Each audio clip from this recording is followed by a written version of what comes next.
Gut అనేది కరెక్ట్గా లేకపోతే 90% వరకు అండ్ ప్రతి ఒక్కటి గ్యాస్ట్రిక్ కానీ, ఎసిడిటీ కానీ, బ్లోటింగ్ కానీ, హార్మోన్ ఇంబ్యాలెన్స్ కానివ్వండి, certain type of cancers, cardiovascular diseases ప్రతి ఒక్కటి గట్ కరెక్ట్గా లేకపోతేనే వస్తాయి. సో కరెక్ట్గా నిద్ర పోకపోవడం వల్ల కూడా మన గట్ అనేది డ్యామేజ్ అవుతుంది, ఎమోషనల్గా స్ట్రాంగ్గా ఉండం, దీంతోపాటు డిప్రెషన్ కూడా స్టార్ట్ అవుతుంది. కాబట్టి మనము హెల్దీగా ఉండడానికి, వెయిట్ని కంట్రోల్ చేయడానికి, ఎటువంటి డిసీజ్ రాకుండా మనం హెల్దీగా ఉండడానికి నిద్ర అనేది చాలా ఇంపార్టెంట్.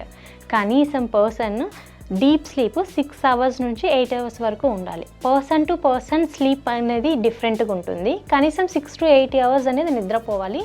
నిద్ర లేకపోతే మనము ఏ పని చేయలేము అండ్ డే మొత్తం డిస్టర్బ్ అవుతుంది.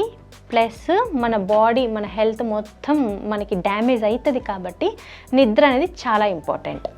Early sleeping is very good. 9:30, 10కి అలా పడుకొని పొద్దున్నే 6కి లేనా మనకి మంచి క్వాలిటీ ఆఫ్ స్లీప్ అనేది దొరుకుతుంది.